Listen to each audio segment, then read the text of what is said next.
Hello guys, welcome to my channel. আজকে আমরা রান্না করছি আলু উচ্ছে ভাজা, সাথে মাছ দিয়ে আলুর তরকারি, মুসুরির ডাল আর ভাত। তো কমপ্লিট। এবার ভাজাটা নামিয়ে নেব। আমাদের ভাজা কমপ্লিট হয়ে গেছে, বাটিতে নামিয়ে নিলাম। এবার চাপাবো আমরা। কড়াই গরম হয়ে গেছে, এবার আমরা এতে আলুটা ছেড়ে দেবো।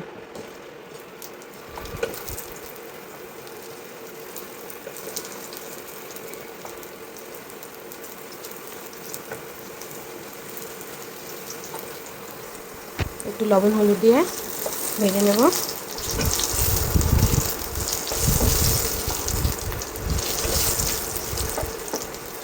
হালকা গোল্ডেন হয়ে গেলে নামিয়ে নেব। পুরো কড়া ভাজবো না।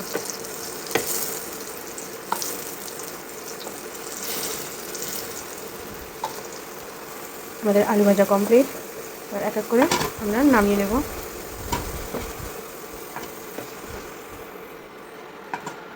এখানে এবার পরিমাণ মতো একটু হলুদ দিয়ে মাছটা মাখিয়ে নেব।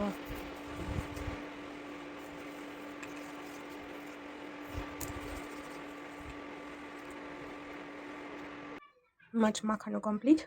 এবার মাছটা আমরা এক এক করে কড়াইতে ছেড়ে দেবো।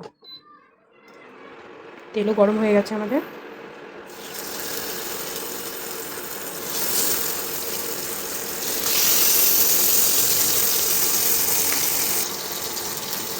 আজকের আমাদের ওয়েদারটা দেখো, মেঘলা মেঘলা, বৃষ্টি হচ্ছে সকাল থেকে। ভেবেছিলাম খিচুড়ি বানাবো, কিন্তু মনে হলো মাছের তরকারি বানাই। তো মাছ পাল্টে দেবো। মাছ কড়া করে ভাজলেই ভালো লাগে, আমরা কড়া করে ভেজেই খাই। তরকারিতে দিলেও কড়াই ভাজি, লাল লাল করে ভাজি। মাছগুলো আমাদের লাল লাল করে ভাজা হয়ে গেছে। এবার মাছগুলো নামিয়ে নেব।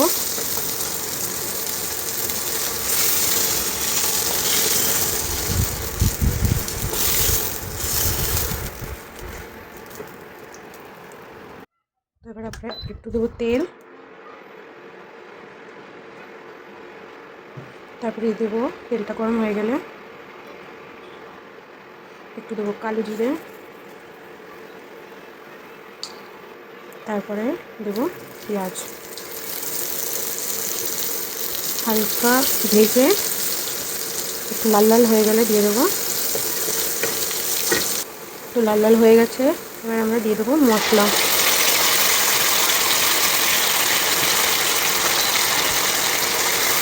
দিয়ে হালকা ভেজে এতে সবই দিয়ে দিয়েছি, হলুদ লবণ সব দিয়ে দিয়েছি। হালকা ভেজে মশলাটা পাকিয়ে হয়ে গেছে পাকানো। এবার আমরা এতে দিয়ে দেবো ভেজে রাখা আলুগুলো দিয়ে একটু নাড়িয়ে নেব।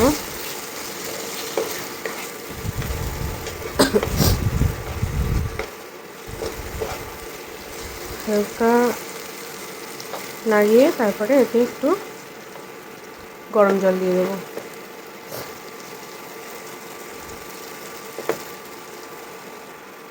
তো এতে এবার আমরা জল ঢেলে দেবো।